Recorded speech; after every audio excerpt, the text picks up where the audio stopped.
the next speaker is Peter Elmlund. He's an urban city researcher, writer, publisher, economist, guest researcher at KTH in Stockholm, and a key person in the founding of Development SUDes. And Peter has a passion for getting local politicians, decision makers, and professionals worldwide to shift the focus from buildings to actually places. And it's all about to make the creative placemaking. Welcome, Peter. Thank you very much. I a little bit regret the topics of today because it's basically a 2-hour lecture or a 2-minute speech. You know, small firms are important. It really doesn't fit into the 20 minutes frame. But having said that, I would like to introduce a very interesting concept. One of the most interesting concepts in the history of sociology, actually. It has many names. Economists used to call it externalities. It can be quite complex to investigate externalities in a city. But the definition is extremely simple. It's about unintended consequences of our actions.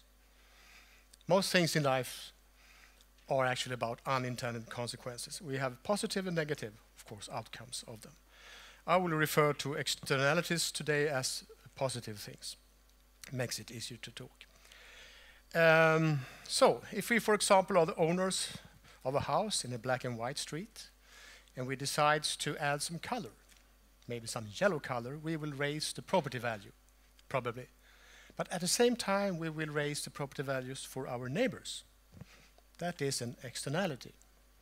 Very simple. It is a little bit more complicated if we look at urban economies and try to differ between specialized urban economy or diversified urban economy, for example. The latter one is very often referred to as a Jane Jacobs externality, because she believed that a diversified urban economy delivers more positive externalities than a specialized one. And for the moment, most economists are in favor of the Jane Jacobs view on this. I brought this up because small firms have very strong externalities. This is a very well-established knowledge within urban sociology, etc. That small firms are delivering political values, social values, networking, a lot of good stuff. And they are very important for local communities. So this is nothing new. What is a little bit new in our time is that they are getting more and more attraction value. The middle class embrace small firms in our cities. And what's more interesting is the growing economic value. In almost all OECD countries, in the Western world, you can say, small firms are delivering more new jobs than large firms. They have a higher growth rate than large firms, and they are more innovative. And they thrive in cities. So this new situation, of course, spill over to the externalities. They're getting more and more important in our cities. So I will try to circle a little bit around these 3 different aspects of small firms, not in an orderly way, because they are interlinked. And I will try to connect them to urban form, which is not a very well-researched area, actually. There is a new NGO in Great Britain called Centre for Cities, that's focusing on cities issues. A lot of NGOs today are going into this direction. This is quite interesting because they are resourceful, they're doing their own research. And they published a report this year called, I don't have any glasses, but Outlook for Small Firms or something. This report has the usual stuff and some new stuff. And the usual stuff is that city-based small firms matter for a strong recovery because there are so many of them. They are increasing in number. They're becoming increasingly productive. And cities are places where productivity is already higher, etc. So supporting city-based small firms is vital, etc., etc. But they also have some new stuff here. And this statistic is quite interesting. They have followed business starts in UK since 2004. And as you see, more and more new business starts come about in cities since that time. But what is most interesting here is the statistics, the method, because most statistics about cities is from political boundaries or administrative boundaries. You know, like if I would like to point, is there the green thing for the pointing? Or is it that one? Yeah. This type of statistics, this is Paris, is not particularly useful because you don't differ between the built-up areas and the non-built areas. But they are actually using a new type of measurement, primary urban areas, a measure of the built-up areas of the city. So we can investigate how city works. So they're coming closer. Close, but no cigar yet, because they don't differ between different types of morphology. If we want to have a deeper understanding of how a city works, we must also differ between different types of layout of the city, not only the built-up environment. UN Habitat is actually doing this. UN Habitat is surprisingly very good at research today. I strongly recommend their site. They gave out this report 1 year ago, Streets as Public Spaces and Drivers of Urban Prosperity, where they are comparing cities with a new method where they actually can grasp the different morphologies. First of all, they have introduced a city prosperity index since year 2000, where they are checking equity, inclusion, quality of life, productivity, sustainability, infrastructure, development, and comparing cities all over the world. Now they have added to this city prosperity index a street connectivity index. With only 3 indicators, they can actually grasp the different morphologies of our cities. And like the NGO I just mentioned, they're trying to identify the built-up areas. And after that, they are measuring the street density. That is the total length of streets. And they're measuring the proportion of land allocated to streets and the intersection density. This is a very simple technique. You can do it with Google Maps, actually.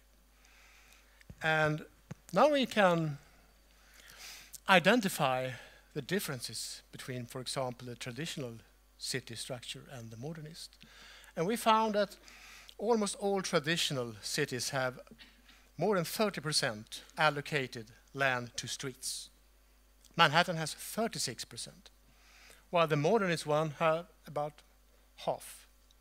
And here you see that one of the drivers of the suburbia is that it's much cheaper to build it. Okay, so UN Habitat is using this index, this street connectivity index, and compare it with the city prosperity index. And we really have a connection. Prosperous cities have a very high street connectivity index. Less prosperous cities have a very low street connectivity index. And they have compared about 100 cities. Actually, everything just falls down here when you don't have streets. Very interesting. That was the macro analysis. Let's go down to street level. This is Hornsgatan at Stockholm. A typical main street with a lot of small firms. We have interviewed all the small firms here at KTH, Stockholm. And we could identify 64 of them where the entrepreneur is running the operation himself. And as you can imagine, these 64 entrepreneurs, they know each other to a large extent. They know the people who are living in the houses where the premises are located. And they are quite well-known figures in the neighborhood. They are representing the authenticity of this street, these 64 entrepreneurs. And they are delivering a lot of externalities, a lot of value to the street. And small firms shape street level interface in another way that chain operators do. This is pictures from Stockholm this summer. I really like very much this guy who is actually working on the street. And they have a unique window display, as you can see here. It is not likely that a chain operator will have this as a concept for success, you know, dead animals hanging in the window. But a small firm can do this. I said that small firms add value to our cities. Actually, they are adding real estate value. That can be problematic because of the gentrification. But nevertheless, there is a lot of figures that can support this. American Express is following small firms because they are very good customers to them, and they have a project where they are studying 27 neighborhoods in America, in 15 cities. They're comparing small firm intensive neighborhoods with average neighborhoods. And what we see is that the small firm intensive neighborhoods have much, much stronger real estate value, 50% more after 14 years. So they are adding value through their externalities. San Francisco understands the value of small firms. They have a law against formula retail, that is, chain operators in some sensitive districts in San Francisco. In capitalistic America, they have a law against formula retail. They like to preserve the multicultural diversity of these areas because they realize the value for the city as a whole. So you can talk, these externalities actually make San Francisco more attractive for larger firms, for example. Let's go back to Hornsgatan in the 60s. This street was not in fashion at that time. We had other ideas of building cities. We were starting to build our suburbs. So we destroyed this idea and replaced it with, highways, connecting roads, grade separations, pedestrian roads, parking lots, residential areas, shopping malls, semi-public space, business park, all this. We totally changed the game plan for the economy. And we destroyed a lot of small firms during this time. And we created suburbs that became the perfect European immigrant trap. During the riots in Paris for 6 or 7 years ago, it was a debate in Stockholm among architects about the quality of those modernist suburbs we have in Europe. And it was more or less a consensus among the architects that it was nothing wrong with the architecture. It was nothing wrong with the town planning. It was the media who stigmatized these areas because they're writing so much bad things about them. Well, this is how it looks at daytime. And what they forgot was immigrant entrepreneurship is a very important thing for immigrants because they add so much good things to these local neighborhoods. And it's almost impossible to do business in an area like this. This is Clichy-Bois from the air. As you see, no streets, very strange mix of uses, and they are surrounded by a highway. This is so obvious. This is not a place for doing immigrant business. But this is the fashion district in Los Angeles, about 100 blocks. Totally dilapidated 20 years ago, abandoned industrial sites, etc. Some firms started to sell surplus clothing here, very cheap clothing. The customers were poor Mexican or Latin American immigrants. And then you suddenly have some street life here and a few immigrants saw opportunities and started to sell things to the fellows, like Mexican hot dogs. And suddenly you have a positive spiral here. And they started to do markets in the back alleys, etc. And since this is a part of the grid, the majority of the population passed by and saw this interesting ethnic district. And now you have a growing economy here. So this is a success to the left and a failure to the right. And this is so obvious. You understand it only by seeing this, but we have no political attention on this. No attention on this in the School of Architecture or town planning or whatever. We don't discuss this really. The only expertise I have found about this is the immigrant researchers, like Ernst Rickers and Roland van Kempen, who says the obvious: the spatial structure of a city is important for the function of business premises. In many Western European countries, there is an enormous difference between city districts built before the Second World War and after. All right, let's go back to Hornsgatan for the third time. I really like this street. In the 60s, it was planned to be refurbished, turned down. And it was a heavy discussion among politics at that time about this street. And the idea was to replace it with this type of structures when you have one building on the whole block. It was stopped with a small majority, but we actually did this type of structure in the historic core of Stockholm.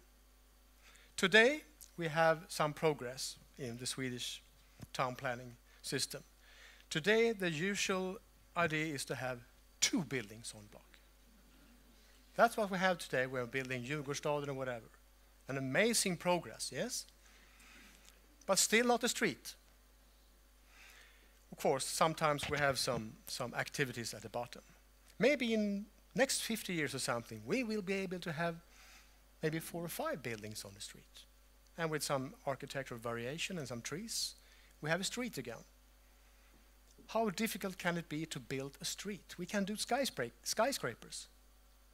But how many new streets have we built in Sweden since during the post-war periods?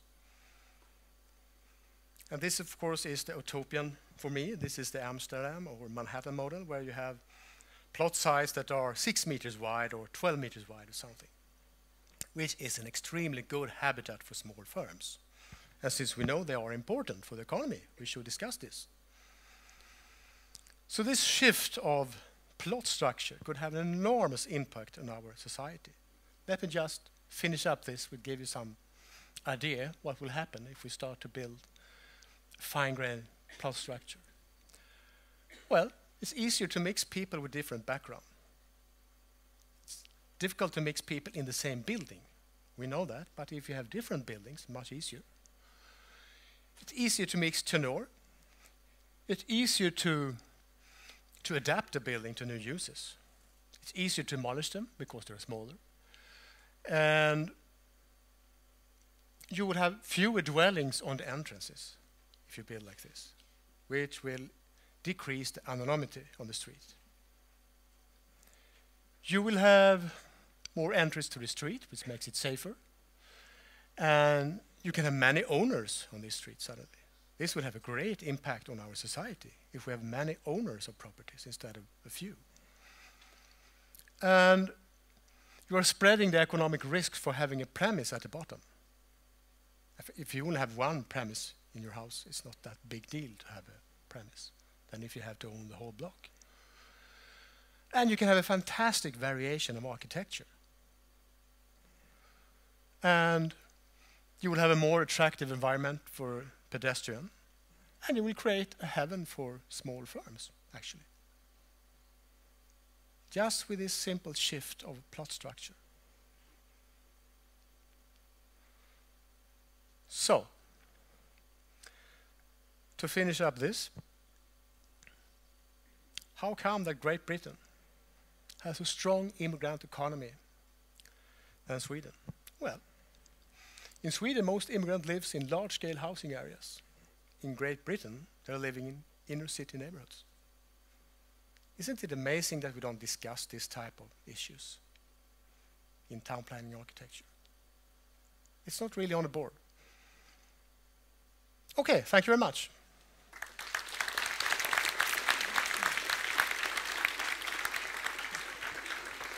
Thank you, Peter. Any questions from the audience? Please, now you got the opportunity. No, but I think it's really important what you're talking about, and a lot of the city planning, we really have to think, we have really to zoom out. And the politicians, the decision makers, how we as architects and urban planners, how we actually can react together with them. I think that's crucial. Because politicians come and go, and there's a new election, and then they promise something, and then they leave. But what we're actually doing is lasting for such a long time. But I think you had a really good notion. You said that how difficult can it be to build a street? Yeah. And I think that's the structure, the basic of the urban fabric. So even if you say that the mega structure compared to the mixed use with the smaller plots, of course, we have seen both function and dysfunction. So I'm sure there must be more leveling to that. I mean, in Hornsgatan, if they, the streetscape, the notion of the true streets, I mean, what do you think is needed that it will actually function, that it invites the entrepreneurs to go there? Yeah, as I told you, we see a stronger real estate value when we build this type of structures. The problem is that the building industry or the real estaters, they just build and sell. They don't build and own. They have an extremely short sight of their investment. So with a middle term sight of your investment, you will realize this is a really good business to create this. But how So the problem starts with the banks. Yes. They only count cash flow. They don't care about long-term value. But how then, since I think you made a really important statement about, I mean, in Great Britain with the immigrants, that they start to selling, but I'm sure they are hiring places and not owning them themselves. Isn't that also part of the historical part, that you see that you start a business and then you raise the value and then they have to move to a new place? That is the eternal problem. The middle class love authentic things. So as soon as you have something authentic, you will destroy it. But you have to build more of that type of habitat then, so they can move. But could that be also a way to plan actually to how to move these, or has that to come from the bottom up? Is that possible to actually look into the future and say that, okay, if you're going to plan for it, then it will not work? Or do you think that also could work? I think we have to do it both ways. We need more bottom-up planning. We also need better top-down planning. They have to talk to each other, I think. We need designers. We cannot plan a city from the bottom. We can refurbish a square with bottom-up planning, but we cannot build the city like that. So I don't have any simple recipe here, but we need more attention of these issues. And who is going to teach the politician about this? If you don't do it, who is going to do it? You got a mission out there. Hello? You have to teach. Thank you, Peter. Thank you.